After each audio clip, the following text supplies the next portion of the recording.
গজারিয়ায় ৩ ফসলি জমি, খাস জমি ও খাল ভরাটের অভিযোগে পরিদর্শনে এসে কামরুজ্জামান রতন বলেন, দখলদারদের বিরুদ্ধে আইনগত ব্যবস্থা গ্রহণ করা হবে। বিস্তারিত থাকছে এস.এম. নাসিরউদ্দিনের প্রতিবেদনে।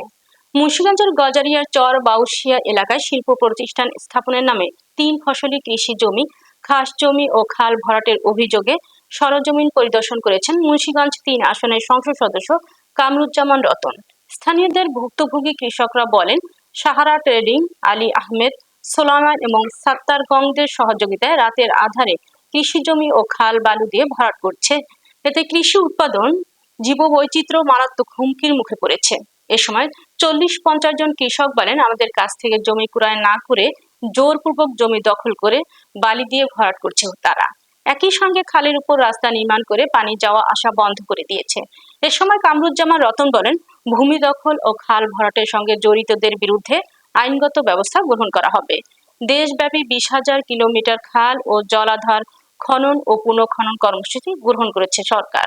এসে যেটা দেখলাম, আপনারা যেটা শুনলেন, প্রায় ৪৫ জন যাদের জায়গার সমস্ত কাগজপত্র ঠিক থাকার পরে রাতের আধারে জলদস্যু বলেন আর ভূমিদস্যু বলেন, এটা আমি না আসলে আমি নিজে এটাকে বিশ্বাস করতে পারতাম না।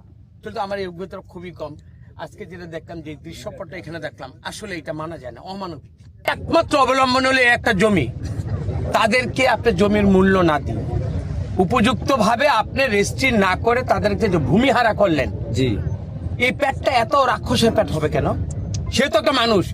এই মাটিটাতে তুই ভরলি বেটা, এই মাটিটা ভরার আগে চিন্তা করা তুই ২ হাত ৩ হাত মাটি তোলে বেটা, তুইও শুবি বেটা, তুইও যে কাপড়টা নিয়ে শুবি ৩.৫ হাত।